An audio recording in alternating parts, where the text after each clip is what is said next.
Hello दोस्तों, आज इस वीडियो में हम बात करने वाले हैं एचसीएफ और एलसीएम के बारे में। तो अपनी पहली वीडियो है जिसमें मैं आपको बेसिक करवाऊंगा स्टार्टिंग में। उसके बाद में कुछ क्वेश्चन करवाऊंगा। जैसे कि दोस्तों आप सभी को पता भी होगा कि कोई भी यूनिट कोई भी चैप्टर पढ़ने से पहले अगर बेसिक जान लिया जाता है तो हम उनके सभी क्वेश्चन आराम से सोल्व कर सकते हैं, खुद से ट्रिक बना सकते हैं और खुद से कैसे भी लैंग्वेज में क्वेश्चन आ जाए उसको सोल्व कर सकते हैं। हो सकता है कोई टीचर आपको बेसिक ना पढ़ाए या नॉर्मली बेसिक पढ़ा करके आपको सीधा करवा दे। दोस्तों मैं आपको बता दूं कि आपको डायरेक्ट ट्रिक दे रहा है ना, तो आपको वो ओनली खुश कर रहा है, आपसे आपको को ओनली खुश कर रहा है। थोड़ा सा भी डिफरेंट क्वेश्चन आ जाएगा या थोड़ी सी भी लैंग्वेज चेंज कर देगा ना, तो आप समझ नहीं पाओगे। अगर आपका बेसिक कंसेप्ट क्लियर है तो आप ट्रिक तो खुद से बना लोगे, ठीक है। और किसी भी लैंग्वेज पे क्वेश्चन आ जाए आराम से उसको 100% श्योर होकर सोल्व कर पाओगे अगर आपका बेसिक कंसेप्ट क्लियर है तो इसलिए मैं स्टार्टिंग में बेसिक कंसेप्ट करवा रहा हूँ। आपकी सभी मैथ क्लास करवाई जाएगी, सारे टॉपिक करवाए जाएंगे। और मैथ मैथ का नाम रहेगा मैथ ऑपरेशन के नाम से, ठीक है। सारी मैथ चलेगी जो, और रीजनिंग का भी चलेगा। रीजनिंग का हो सकता, रीजनिंग का जहाँ तक है रीजनिंग वैक्सीन के नाम से चलेगा। एकदम जीरो लेवल से कराऊंगा, एकदम हाई लेवल तक लेके जाऊंगा, ठीक है। तो स्टार्ट करता हूँ। स्वागत है दोस्तों आपका एचएस कैंपस के अंदर। यूट्यूब चैनल का नाम है एचएस कैंपस। तो एचसीएफ की बात करते हैं पहले। एचसीएफ क्या होता है? एचसीएफ इसको इंग्लिश में बोलते हैं हाईएस्ट कॉमन फैक्टर, और हिंदी में बोलते हैं महत्तम समाप्रत्यय में से। अब ये होता क्या है?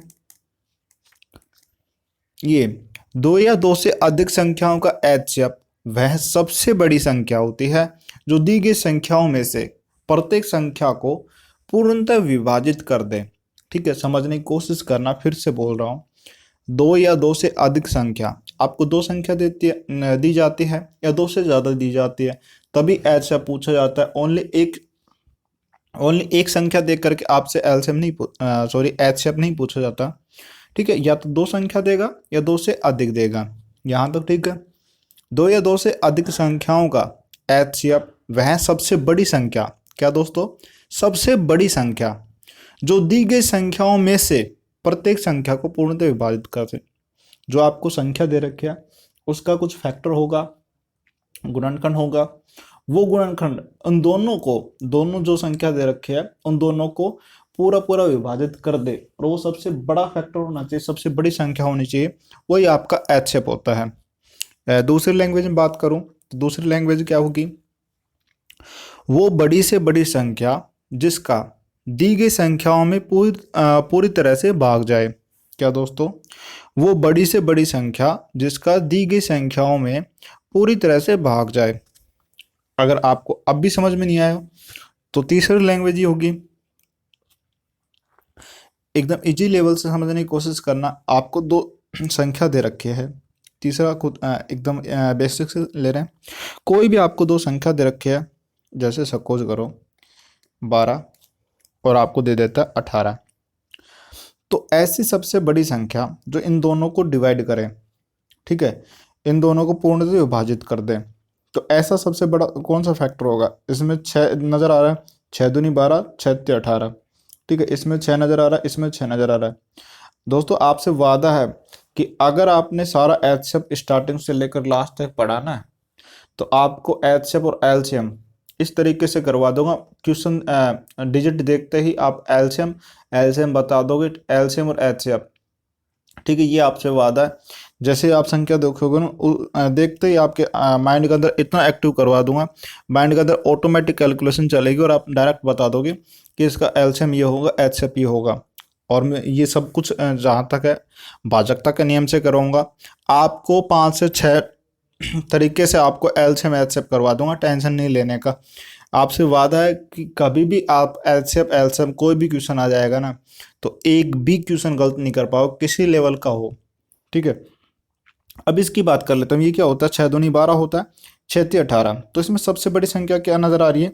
6 नज़र आ रही है। तो 6 इससे 6 इसको भी डिवाइड कर रहा है, इसको भी कर रहा है। तो कहने का मतलब ये है कि जो दो संख्या दे रखी है या दो से अधिक कोई संख्या होगी, तो उसको ऐसी सबसे बड़ी संख्या जो उन जो संख्या हमें दे रखी है उनको पूर्णतः विभाजित कर दें, तो वो आपका एचसेप होता है।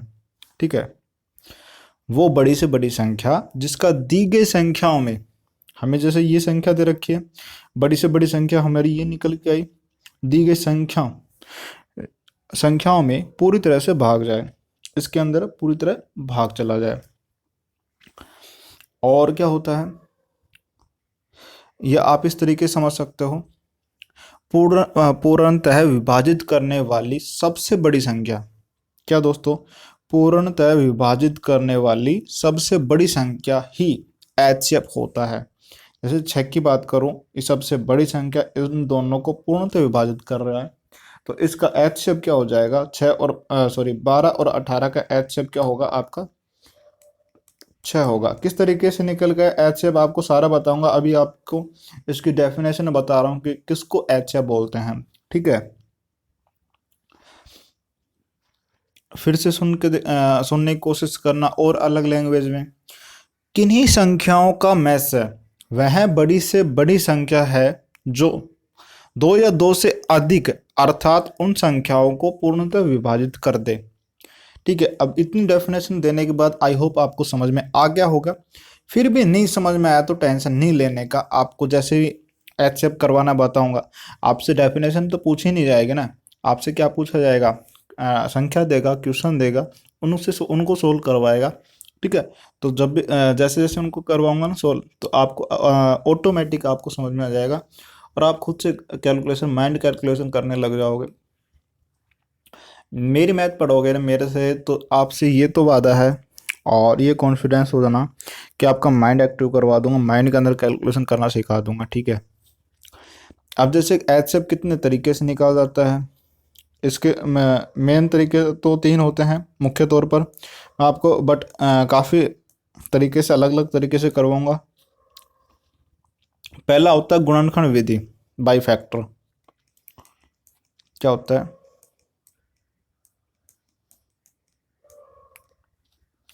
गुणनखंड विधि।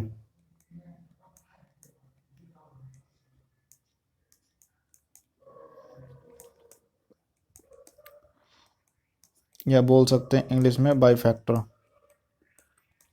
ठीक है, बाई फैक्टर। अब इसमें क्या होता है, जैसे आपको 2 संख्या दे रखे हैं, मैं मान लेता हूँ 64 और 24। ठीक है, ये 2 संख्या दे रखी है, पहले इनका गुणनखंड करो। किस तरीके से गुणनखंड किया जाता है भाई, इस तरीके से 64 लिख लो।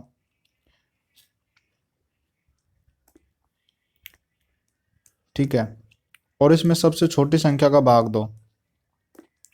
जैसे मैं भाग लगा रहा हूँ, जैसे कि स्टार्टिंग में लगा रहा हूँ 2 का, तो 2 का भाग दे कितनी बार गया, 32 बार। भाग देना तो आता होगा ना, नहीं आता तो कमेंट द्वारा बता देना, भाग देना भी सिखा दूंगा। फिर 2 का भाग दिया, 2 एकम 2, असील आ जाएगी कितनी, 1 आ जाएगी, 2 छः की 12, 16 हो जाएगा। फिर 2 का भाग देंगे, 2 अट्ठू 16। ठीक है, फिर 2 का भाग देंगे, फिर 2 चौक 8, फिर 2 का भाग देंगे। ठीक है, जब तक देते चलना जब तक 1 ना आ जाए।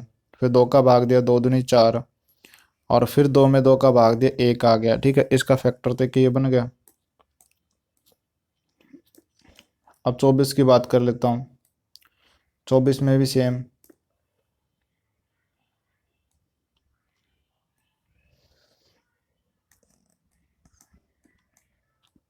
2 का भाग देते हैं पहले, 2 एक कम 2, 2 दूनी 4, फिर 2 का देते हैं 6 बार जाएगा।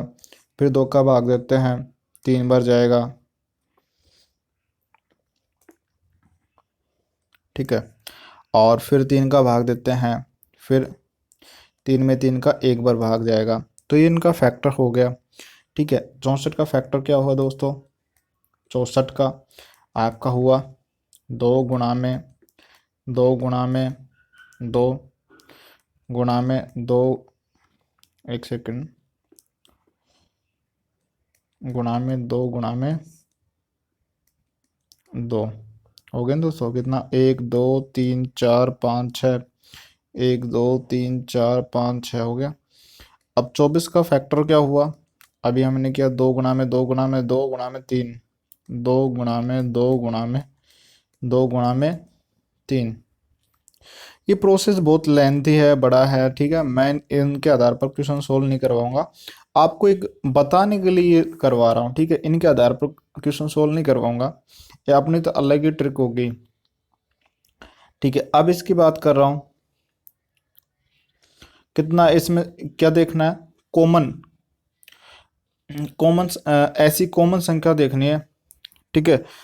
कॉमन पेयर देखने हैं या कॉमन संख्या देखनी है, कॉमन गुणनखंड देखना है जो इन दोनों को डिवाइड करता हो या दोनों में सेम आ रहा हो, ठीक है। अब यहाँ मैं बात करूँ, 2 2 2, इसमें 2 2 2 सेम मिल रहा है, यहाँ 3 है बट यहाँ 3 नहीं है, तो 2 कितनी बार है, 3 बार है, यहाँ सेम मिल रहा है। 2 कितने बार मिल रहा है, 3 बार। तो 2 गुणा में 2 कितना हो जाएगा आपका, एच शेप क्या हो जाएगा, एच शेप यही हो जाएगा, highest common factor. Highest common क्या आ रहा है, 2 गुणा में 2 ये कॉमन आ रहा है दोनों में, ठीक है। ये अगर इंग्लिश में बात करें तो आराम से समझ में आ रहा है, हाईएस्ट कॉमन फैक्टर, कॉमन दोनों में सेम मिले, हाईएस्ट सबसे बड़ा और फैक्टर फैक्टर होता है, ठीक है। तो इसमें क्या आ रहा है, 2 गुणा में 2 अब इनको मल्टीप्लाई किया, गुणा किया तो कितना हो जाएगा, 2 दूनी 4, 4 दूनी 8, तो एच शेप क्या हो जाएगा दोस्तों, 8 हो जाएगा, ठीक है। ये आपका आंसर हो जाएगा एच शेप अगर आपसे पूछता, बट मैं आपको इस तरीके से नहीं करवाऊंगा, मेरे पास और भी ट्रिक है बहुत सारी, उसके आधार पर इसको सोल्व करवाऊंगा। ये तो एक लॉन्ग प्रोसेस हो जाती है, बट आपको समझ में आ सके इसलिए मैंने स्टार्टिंग में आपको ये करवाया है कि आप ये ना कहो कि सर ये भी विधि होती है, ये भी होता है, सारा करवाऊंगा। और फिर क्वेश्चन में किन किन को यूज लेना है वो क्वेश्चन में करवाऊंगा, ठीक है। बट कोई क्वेश्चन बनता है तो समझना ज़रूरी है कि सभी चीज़ों को समझना आना चाहिए, सारी चीज़ें आनी चाहिए, जिससे किसी भी टाइप से कोई भी क्वेश्चन बन जाए आराम से उनको सोल्व कर सकें। तो इसका एचएफ क्या हो जाएगा, 8 हो जाएगा। फिर से समझाने की कोशिश कर रहा हूँ, इनका फैक्टर किया, कॉमन देखा, कॉमन कौन कौन से आ रहे हैं उनको मल्टीप्लाई किया, और लास्ट में वो अपना एचएफ आ गया, ठीक है। ये तो एक पहला मेथड गुणनखंड विधि बाई फैक्टर। अब इसके बाद में एक पॉइंट है, वो क्या है, वो पॉइंट आपका बनता है कि सामान्यतः सामान्यतः हम जब देखते हैं ना, सामान्यतः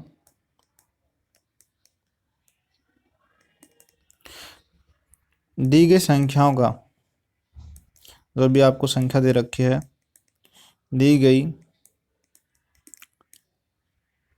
संख्याओं का, हैंडराइटिंग थोड़ी ऐसी है दोस्तों, समझने की कोशिश करना, का एचसीएफ उन संख्याओं से छोटी या बराबर होता है,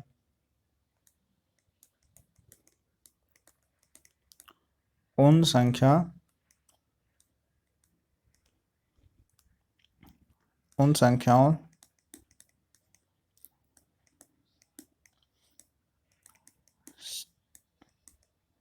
सामान्यतः दी गई संख्याओं का एचसीएफ उन संख्याओं से छोटा या बराबर होता है,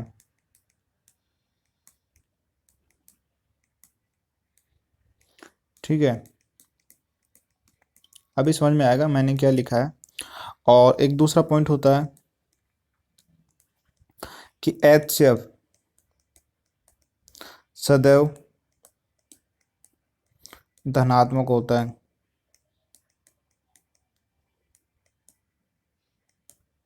एचसीएफ सदैव धनात्मक होता है, ठीक है। अभी दोनों पॉइंटों को समझने की कोशिश करेंगे, समझ में आएगा। पहला लिखा, सामान्यतः दी गई संख्याओं का एचसीएफ उन संख्याओं से छोटा या बराबर होता है, ठीक है। जैसे कि मैं बात करूं कि कोई भी डिजिट ले लो, मैं 16 और 12 ले रहा हूं, तो इनका एचसीएफ क्या होता है, इनका एचसीएफ क्या होगा, बाई फैक्टर से आप देख सकते हो, क्योंकि अभी मैंने आपको बाई फैक्टर ही सिखाया है। तो मुझे तो आता है इसका एचसीएफ क्या होगा, 4 होगा, ठीक है। मैं आपको ट्रिक बताऊंगा लास्ट में कि किस तरीके से इसको बिना बाई फैक्टर जो भी विधि है उन सबको छोड़ करके, ये है ना जो स्टार्टिंग में आपको जो बता रहा हूँ बाई फैक्टर वगैरह, ये हो सकता है कुछ क्वेश्चन वैसे बन जाए डीपली, ठीक है, बेसिक के आधार पर, तो ये इंपॉर्टेंट होगा, वहाँ काम आएगा। बट जब क्वेश्चन सोल्व करेंगे ना, तो उसमें जो मैं ट्रिक बताऊंगा उसी ट्रिक से करेंगे, मात्र कुछ सेकंड के अंदर आपका आंसर आ जाएगा। इसका एचएफ क्या आ रहा है, 4 आ रहा है। कैसे आ रहा है 4 का, इसमें पूरा पूरा भाग जा रहा है, इसमें 4 का पूरा पूरा भाग जा रहा है। 6 की बात करो तो 6 का इसमें भाग जा रहा है, बट इसमें नहीं जा रहा। तो 4 ही एक ऐसी संख्या है इसमें दोनों में जो कॉमन आ रही है, जो इन दोनों को डिवाइड कर रही है, और सबसे बड़ी संख्या कॉमन है। एचएफ इसका क्या है, 4 है। ठीक है, तो अभी मैंने क्या बोला, सामान्यतः दी गई संख्याओं का एचएफ उन संख्याओं से छोटा या बराबर होता है। तो इन दोनों संख्याओं से छोटा ही है ना। अगर मैं बात करूं कि बराबर, बराबर कैसे हो सकता है, आपको दो संख्या सेम दे दे कि 12 और 12 दे दे, तो इनका एचएफ क्या होगा, इनका एचएफ 12 होगा। ठीक है, 12 जो सबसे बड़ी संख्या है, दोनों दोनों को डिवाइड कर रहा है, तो इसका एचएफ क्या हो जाएगा, 12 हो जाएगा। और बात करूं और एग्जांपल, जैसे 12 24, तो इनका एचएफ क्या होगा, इनका एचएफ 12 होगा। 12 को 12 से पूरा पूरा डिवाइड कर सकते हैं। 12 को 24 में 2 बार भाग जाता है, तो 24 भी डिवाइड हो रहा है, तो इसका एचएफ क्या होगा, 12 हो गया। तो पहला पॉइंट तो आपका क्लियर हो गया होगा कि उन संख्याओं से या तो छोटा है या उनके बराबर है।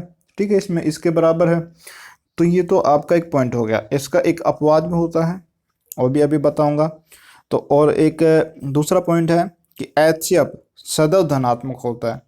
धनात्मक मतलब प्लस में, माइनस में नहीं होता है। एचसीएफ सदैव धनात्मक होता है। किस तरीके से मैं कह रहा हूँ, उसकी बात कर लेता हूँ।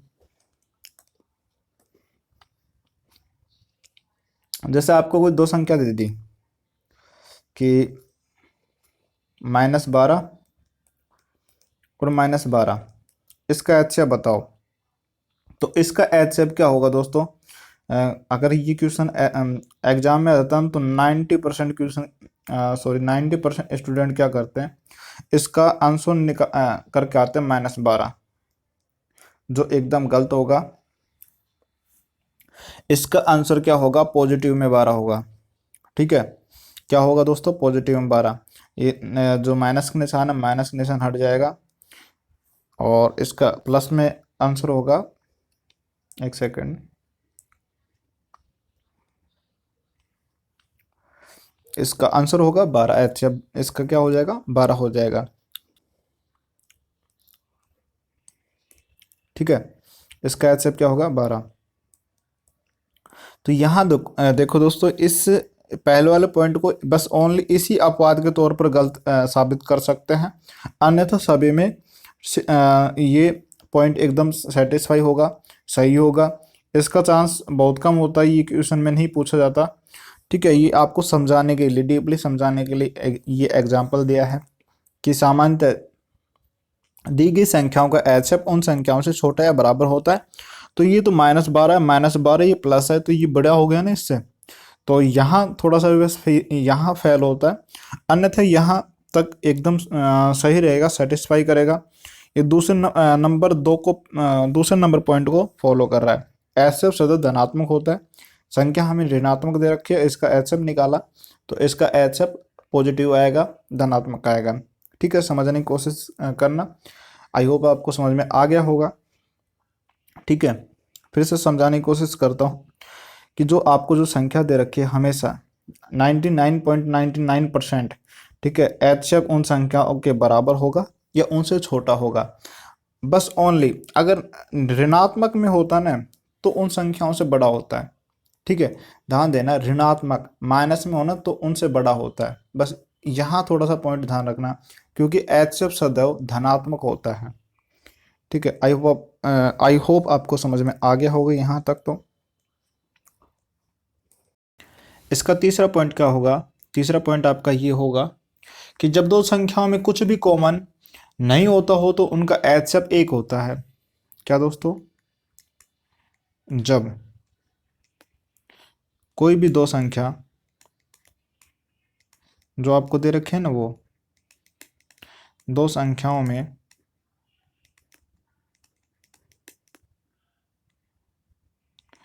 ठीक है, दो संख्याओं में कुछ भी कॉमन नहीं होता है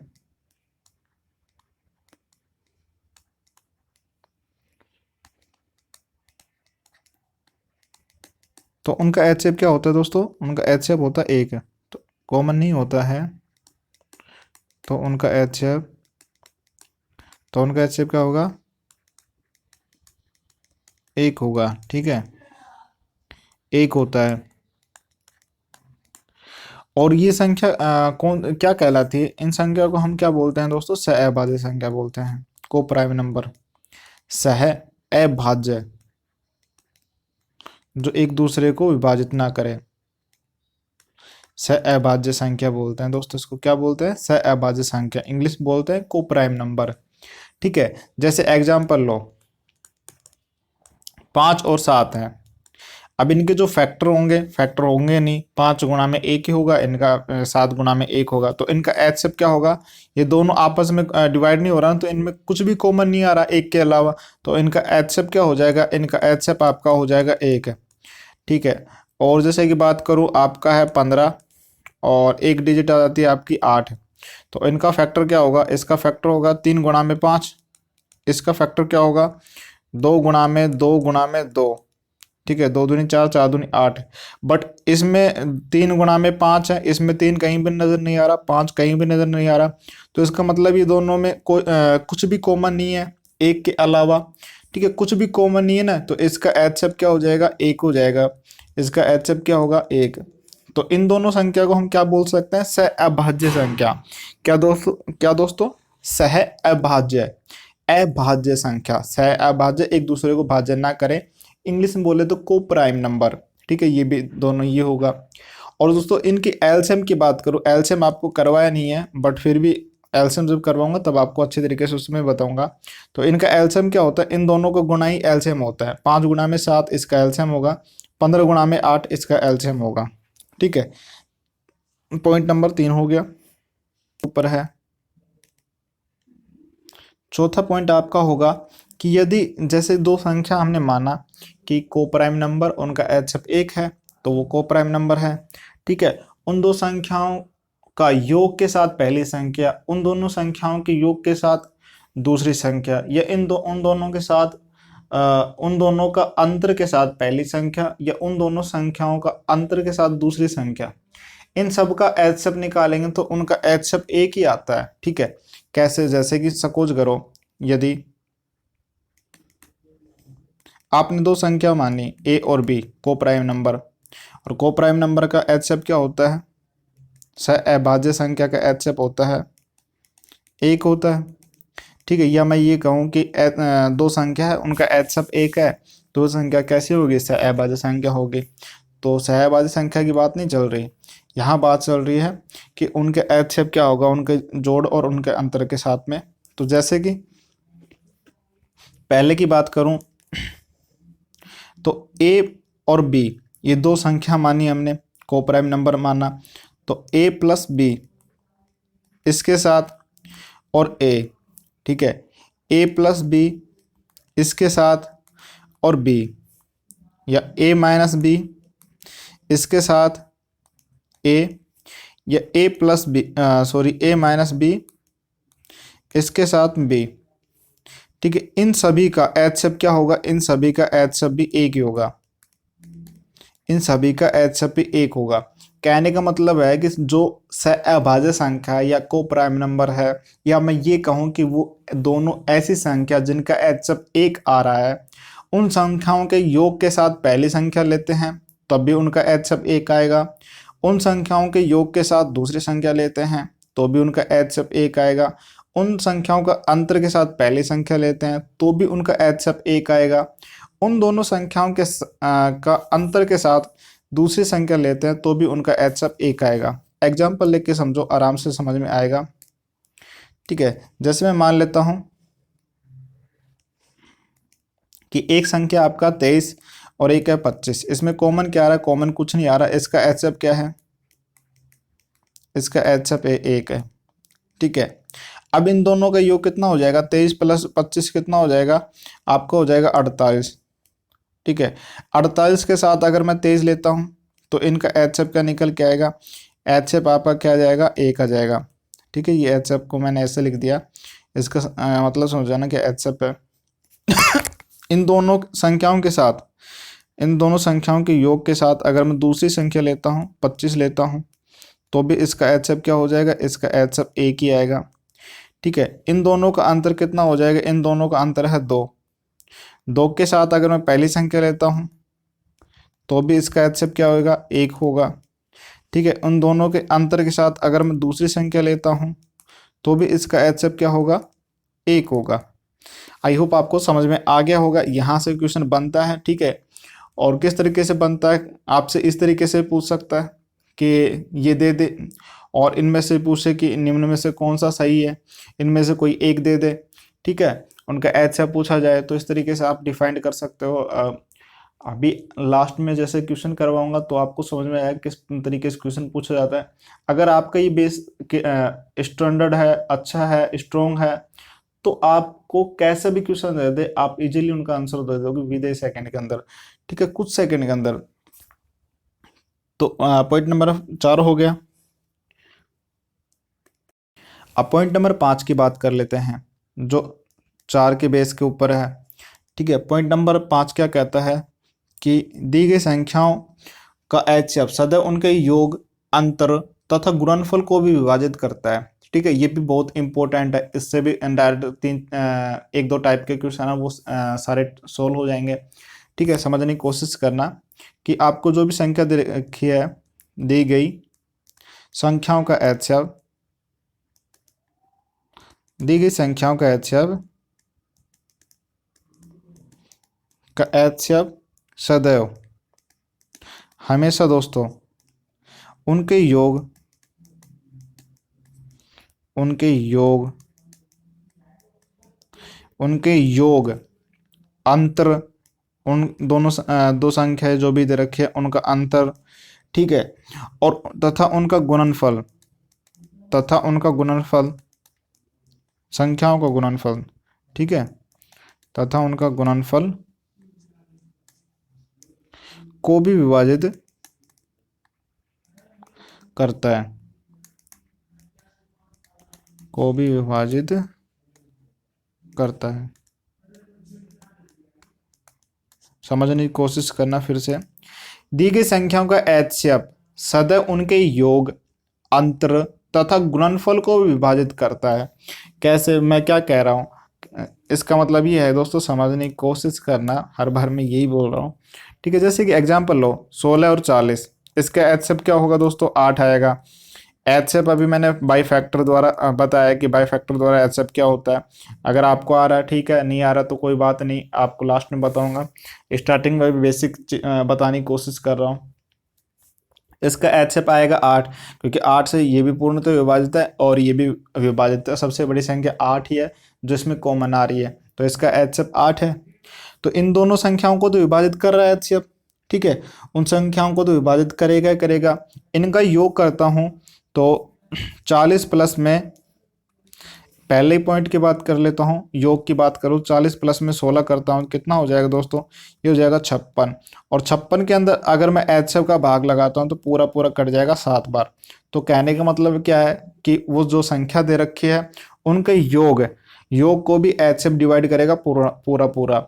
ठीक है, या मैं बात करूँ इनके अंतर की, तो 40 में से अगर मैं 16 घटा दूं तो कितना आएगा दोस्तों, यहाँ आपका बचेगा 4, यहाँ आपका बचेगा 3 में से गया 2, 24 बचेगा। 24 के अंदर 8 का भाग दूंगा तो पूरा पूरा भाग चला जाएगा। ठीक है, तो इसका मतलब ये भी हो गया कि जो आपको संख्या दे रखी है उनका अंतर, उनके अंतर को भी विभाजित करेगा HCF। ठीक है, अब गुणनफल की बात कर लेता हूँ। तो आपके पास संख्या है 16 गुणा में 40। ठीक है, अगर इसके अंदर मैं 8 का भाग देता हूं तो 8 दूनी 16, तो पूरा पूरा विभाजित कर रहा है। तो कहने का मतलब ये है कि दोस्तों ये पॉइंट बहुत इंपॉर्टेंट भी है। ठीक है,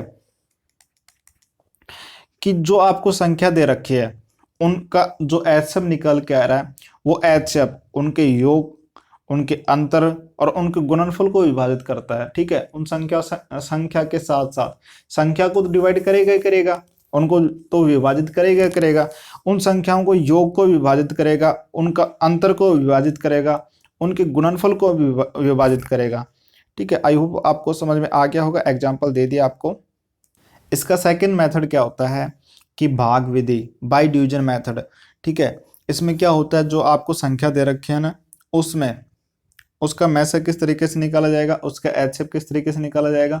सबसे छोटी संख्या लेंगे और सबसे बड़ी संख्या लेंगे, सबसे बड़ी संख्या में सबसे छोटी संख्या का भाग देंगे, जो शेषफल आएगा, ठीक है, जो आपका शेषफल बचता है उसका भाजक में भाग देते चले जाएंगे। ठीक है, भाजक में भाग देंगे शेषफल का।